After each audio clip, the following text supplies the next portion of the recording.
புரியுது சார். நீங்கள் வந்து ஒரு நீண்ட அரசியல் அனுபவம் மிக்கவர். பொதுவாக இப்போதைக்கு மக்கள் வந்து நிதிநிலையை பட்ஜெட்டில் அவங்க நிறைவேற்றக்கூடிய திட்டங்களை வைத்தோ அல்லது அவர்கள் செயல்படுத்திய ஒரு இலவச அறிவிப்புகளை வைத்தோ தேர்தல்களில் வாக்களிப்பதில்லை என்பது இந்த தேர்தலில் வந்து அது வந்து முடிவாயிருக்கு. ஏன்னா தேர்தலுக்கு முன்பு ஒரு 8000 ரூபா திமுக அரசு தரப்பில் போடப்பட்டும் அதை வந்து மக்கள் அந்த மகளிருக்கான உரிமை தொகையை 1000 ரூபா கொடுத்தும் அவங்க வந்து ஒரு மாற்றத்துக்கான அரசுக்கு தான் வாக்களிச்சிருக்கிறாங்க. சரி, இந்த பட்ஜெட்லேயும் இந்த முதல் பட்ஜெட்டில் அவங்க வந்து நீங்கள் சொன்ன முதல் கருத்தை நம்ம எடுத்துக்கிறோம் சார். நான் இப்போ இந்த கேள்வியை நம்ம ஃப்ரான்சிஸ் பாஸ்டன் சார்கிட்ட நீங்கள் கேட்ட கேள்விகளை வைக்கிறேன். பாஸ்டன் சார், அவர் சொன்ன முக்கியமான குற்றச்சாட்டுகள் வந்து 2. ஒன்று, இந்த மீன்பிடி தடை காலத்துக்கு 8000 ரூபா போன வருஷமே நாங்கள் போன பட்ஜெட்லேயே கொடுத்துட்டோம், இப்போ 7000 ரூபான்னு ஒரு தவறு பண்ணிட்டாங்கிறாரு. சரி, இப்போ ஒரு புதிய அரசு, புதிய அமைச்சர், புதிய முயற்சியில் ஒரு தவறு பண்ணியிருக்காங்கன்னு அதை எடுத்துக்கலாம். இன்னொன்று, அவர் சொல்கிற கணக்கு இந்த அண்ணன் சீர்திட்டத்தில் 800 கோடி தான் ஒதுக்கியிருக்காங்க, ஆனால் அது 6000 கோடி தேவைப்படுது அப்படின்னு கணக்கு சொல்கிறாரு. நீங்கள் இந்த பொதுவாக அந்த இளப்புகழேந்தி சார் சொன்ன அந்த குற்றச்சாட்டுகளில் அது நீங்கள் எப்படி பார்க்குறீங்க? அதை அவர் சொன்ன 2 குற்றச்சாட்டு, முதல்ல வந்து என்னென்னா 812 கோடி வந்து அண்ணன் சீர்திட்டம், எத்தனை பேர் எலிஜிபிலிட்டின்றது தான் பார்க்கணும். இப்போ நீங்கள் வந்து இந்த வருஷம் இந்த 7 கோடி மக்களில் வந்து நடுத்தர ஏழை குடும்பம்னா இல்லை இல்லை நடுத்தர ஏழை குடும்பம்ன்றது கிடையாது. சில பேர் கல்யாணம் ஆகியிருப்பாங்க, சில பேர் 2வது கல்யாணம் பண்ணியிருப்பாங்க, டைவர்ஸ். இல்லை இல்லை இல்லை முதல் கல்யாணம் அது விவோ 6000 செக் பண்ணி தான் அது கொடுப்பாங்க. மினிமம் அவ்வளோ வருங்கிறா சார். அவர் எம்எல்ஏ சார், நான் அவர் அவரை நான் குறையே சொல்லலை. முதல்ல தெரிஞ்சுங்க, அவரை குறை சொல்லலை, அவரை மதிக்கிறேன். ஆனால் இவர் சொன்னார்ல, மீன் வளத்துறையில் வந்து 8000 ரூபா கொடுத்தது 7000 ரூபா ஆக்குனாங்க. 7000 ரூபா தான் இல்லை, 6000 ரூபா தான் கொடுத்துருக்காங்க. இல்லைன்னா ஒரு அப்படி அப்படி எப்படி இந்த இதில் ஓப்பன் இதில் ஸ்டேட்மெண்ட் கொடுக்கும்போது தவறுன்னு சொல்கிறார் சார். இல்லை இல்லை 6000 ரூபா தான் கொடுத்துருக்காங்க. ஆனால் சில இடங்களில் அது அந்த இடத்துல வந்து சுனாமியில் அடிபட்ட நேரத்தில் தான் அப்போ தான் கொடுத்தாங்க. மற்ற எல்லா நேரம் கொடுக்கல. 2024 எடுங்க, 25 எடுங்க, 6000 ரூபா தான் கொடுத்துருக்காங்க. அதை வச்சு தான், ஏன்னா ஒரு கவர்மெண்ட்டில் ரெக்கார்டு பேசும்போது இந்த இருக்கு பாருங்க, நீங்க தான் போட்டீங்க. இது இப்போ இவங்க தாக்கல் பண்ண அறிவிப்பு. இல்ல இந்த தாக்கல் வந்து சும்மா பண்ண முடியாது. முன்னே படுத்தி வச்சிருக்கீங்களா நீங்க? நான் இல்ல முன்னே இவங்க அறிவிப்பு எல்லாரும் கொடுத்துருவாங்க சார். அதுதான் தவறுங்கிறார் அவரு. அவரு தவறுன்றதுக்கு அவர் கொடுத்ததுக்கு என்னன்றது நேரம் சொல்லியிருக்கணும். அதான் சொல்றாரு. இல்ல மார்ச்ல 8000 கொடுத்தாச்சுங்கிறார் சார் அவரு. சார், இந்த மார்ச்ல கொடுத்த 8000 வேற சார், எல்லாத்துக்கும் கொடுத்தாங்க சார் 8000. அதுல வந்து மீன்பிடி தடை காலத்துக்கு இல்ல, மீன்பிடி தடை கிடையாது, எல்லாருக்கும் 8000 ரூபா கொடுத்தாங்க. ஏன்னா அட்வான்ஸாக கொடுக்குறோன்னு சொல்லி 2000 ரூபா சேர்த்து கொடுத்தாங்க. ஆனால் அது இல்லை இல்லை, அந்த 8000 சொல்லலை அவர். 8000 கொடுத்தது அது வேற, தேர்தலுக்கு முந்தி கொடுத்தது வேற. இப்போ அவர் கொடுத்தது வந்து 6000லேருந்து 7000 தான் மாறி இருக்கு. வேற அதுதான் தவறுங்கிறாரு. அதுக்கு முன்னாடி 8000 கொடுத்துட்டாங்க அப்படிங்கிறாரு. நோட்டிஃபிகேஷன், எந்த நோட்டிஃபிகேஷன் கேளுங்க sir. Okay, Pugazhendhi sir, Ilapugazhendhi sir, Ilapugazhendhi sir லைன்ல இருக்கீங்களா?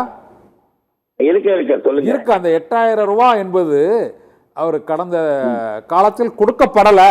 இப்போ தான் ஃபர்ஸ்ட் டைம் 6000லேருந்து 8000 கொடுக்கப்படுகிறது. அதற்கான ஆதாரங்கள் என்ன இருக்குதுங்கிறாரு.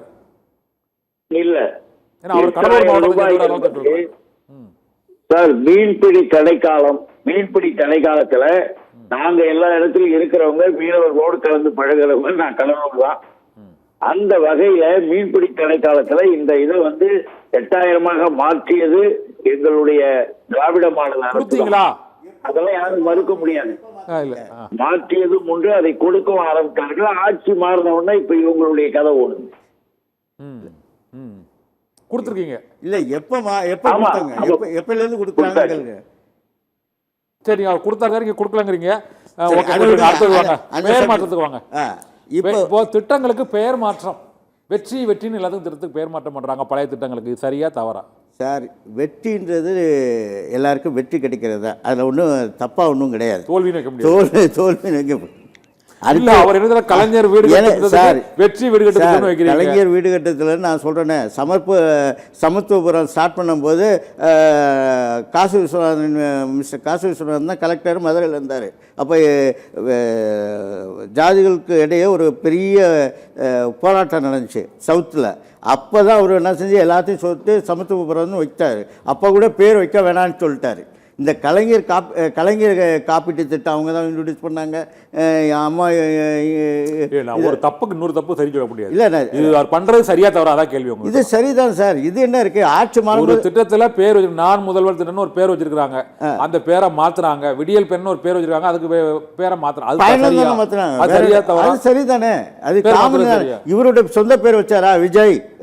வெற்றின்றது கட்சி பேர் இல்லையா? வெற்றின்றது வெற்றி சார், அவ்வளவுதான். தமிழக வெற்றி கழகம் வெற்றி ஏன் சார் அதை நினைக்கிறேன். வெற்றின்றது எப்போதுமே சக்சஸ், அந்த அர்த்தத்தை எடுங்க. நீங்க எல்லாமே புதிய ஒரு திட்டத்துக்கு இந்த வெற்றி திட்டம்னு அவங்க பேர் வைக்கலாம். ஏற்கனவே இருக்கிற ஒரு திட்டத்திற்கு அந்த பேரை தூக்கிட்டு இந்த பேரை வைக்கிறது சரியான அவர் கேட்கிறாரு. சரிங்கிறீங்க. ஆமா சார், எம்ஜிஆர் பேரில் வச்சது சத்துணவுக்கு வேற சார். அதுக்கப்புறம் அம்மா வச்ச பேர்ல வேற பேர். சத்துணவுக்கு என்ன பேர்? ஒரே பேர் தான், புரட்சி தலைவர் சத்துணவு திட்டம் தான். புரட்சி தலைவர் அதை வந்து கொண்டு வந்தாங்களா? இல்லையே, மாற்றினாங்களா? எங்கே மாற்றிருக்காங்க? இதில் அந்த அம்மா இருக்கும்போது மாற்றினாங்க. புரட்சி தலைவரினுடைய திட்டத்தின்னு கிடையாது, புரட்சி தலைவன் தான் மாற்றினாங்க. அதே மாதிரி இப்போவும் என்ன செஞ்சாங்க, கலைஞர் காப்பீட்டு திட்டத்தில் கலைஞர் சத்துணவு திட்டமாக சார் இருக்காது. கலைஞர் சத்துணவு திட்டம் வந்து அது அதே பேர்ல தான். கலைஞர் பேர்லாம் இல்ல, சும்மா நீங்க அப்புறமேல் மாத்தினாங்க சார். இல்ல காரணம் வச்சாங்க சத்துணவு திட்டம்னு. அதுக்கு முன்னாடி புரட்சி தலைவரினுடைய சத்துணவு மாற்றவே இல்லை, அப்படியே தான் இருக்கு. சரி, வந்து விஜயினுடைய அரசு புதிய திட்டங்களை செஞ்சு அவங்க பேர் மாத்திக்கிறது எதை வேணாலும் செய்யலாம். ஏற்கனவே இருக்கிற திட்டத்தை நாங்க செஞ்ச மாதிரி சொல்லிக்கிட்டு எல்லா இடத்துலயும் பேர் போட்டுக்கிறதா? அதுக்காகத்தான் நம்ம கேட்கணும், யாரு உங்களை வேணாம்னது. அதே நேரத்துல எல்லா இடத்துலயும் பேரை நாங்க மாத்திக்குவோம் அப்படின்னா என்ன அர்த்தம்? பொதுவா இது வந்து ஒரு மாற்றத்துக்கான ஒரு புதிய ஒரு அரசாக மக்கள் வந்து விரும்பி தேர்ந்தெடுத்திருக்காங்க. திமுக அதிமுக ஆட்சி காலத்தில் செய்த தவறுகளுக்கு மாற்றாக ஒரு அரசு இப்போ வந்து ஏற்படும். இவங்க அதே பாணியை தான் பின்பற்றதா விமர்சனம் இப்போ பொதுவாக இருக்கு. இல்லை சார், நீங்கள் ஒரே விஷயம், இப்போ நீங்கள் அதே பாணி எதை பின்பற்றல சொல்லுங்க. இருங்க, இப்போ வந்து பட்ஜெட் ரிலேட்டடாக நம்ம முதல் ஒரு விஷயத்தை நான் சொல்லிடுறேன் சார். சொல்லுங்க சார். இவங்க பிப்ரவரி மாதம் போட்ட ஒரு பட்ஜெட் வந்து இப்போ இவங்க வந்து 75,000 கோடி வந்து ஷார்ட்டேஜ் இருந்துச்சு. இப்போ எவ்வளவு? 50,000 கோடி தான் ஷார்ட்டேஜ். எதுக்கு காரணம்னா, அது சொந்த வரி இல்லாத சொந்த வருவாய், மாநிலத்தின் சொந்த வருவாய், ஒன்றிய அரசு வழங்கும் திட்டம், மொத்தம் 3 லட்சம் கோடி வருவாய். செலவு கணக்கு பார்த்திங்கன்னா 4,05,000 கோடி. அப்போ நம்மளுக்கு ஷார்ட்ஃபால் என்ன? இவங்க எதெல்லாம் எக்ஸ்பெண்டிச்சரை கட்டைல் பண்ணுறாங்களோ, எதெல்லாம் ரெவன்யூ ஜெனரேட் பண்ணியிருக்காங்களோ, இப்போது 70,000 ஒரே 3 மாதம்தான். பிப்ரவரி இப்போ 7 என்ன 5 மாதம் வச்சுக்கோங்க டோட்டலாக எலெக்ஷன்லாம் சேர்த்து. அதில் ஒரு 20,000 கோடி குறைச்சிருக்காங்கல்ல. முதல் அதை தான் பார்க்கணும். வாங்கினது எவ்வளோ? கடன் வாங்கினதுல வருவாய் இல்லை, ஷார்ட்டேஜ் ஆகுது. இப்போ 2 மாதத்துல 20,000 கோடி வாங்கியிருக்காங்க அவங்களோட. அவங்க சார் அவங்க போட்டு கொடுத்த திட்டத்தில் வந்து அது 13,000 கோடி வட்டி, அவங்களுடைய வட்டி குறைச்சிருக்காங்க. அதெல்லாம் சேர்த்து இப்போ 22,000 கோடியில் கொடுத்து இந்த ஒரு வருஷத்தில் கொண்டு இது மட்டும் இல்லை சார். அவங்க நலத்திட்டங்கள் என்ன முதல்ல தெரிஞ்சு சொல்லுங்க சார். அதுக்கு நம்ம வந்தாதான் நம்மளுடைய இது 200 யூனிட் இது இபி அதெல்லாம் எல்லாருக்கும் தெரிஞ்ச விஷயம். பயிர்க்கடனில் தள்ளுபடி, பயிர்க்கடனில் எல்லாருக்கும் விமர்சனத்துக்குரியது சார். இந்த 200 யூனிட் மின்சாரம் இது இருக்குல்ல, அதுலயும் பல சர்ச்சைகள் இருக்கு. இந்த பயிர்க்கடன் தள்ளுபடியும் இன்னைக்கும் விவசாயிகள் போராடிட்டு தான் இல்லை சார். முழுமையா தள்ளுபடி பண்ணல. பயிர்க்கடனை பொறுத்து சரி, வேற சொல்லுங்க. 2 பயிர்க்கடன் எல்லாராலும் ஏற்றுக்கொள்ளப்பட்ட திட்டங்கள் சொல்லுங்க. வெற்றி வீடுன்னு ஒன்று. வெற்றி வீடா? ஆமா, அதாவது பழைய கலைஞர் அது வீடு வழக்கத்துல தான் பாத்துருக்காங்க. 1000 கோடி கொண்டு வராங்க சார். அதுல வந்து 5 லட்சம் ரூபா சார். இவங்க 2 லட்சம் ஆக்கிருக்காங்க. 2.25 லட்சம். அதே பேர்லயோ இல்ல வேற பேர்லயோ. ஒரே விஷயம் சார், நான் தெரிஞ்சுக்கங்க சார். இன்னைக்கு உள்ள நிலைமையில பேர் முக்கியமா, ஸ்கீம் முக்கியமா, மக்கள் பலனடைகிற சந்தோஷம் முக்கியமா?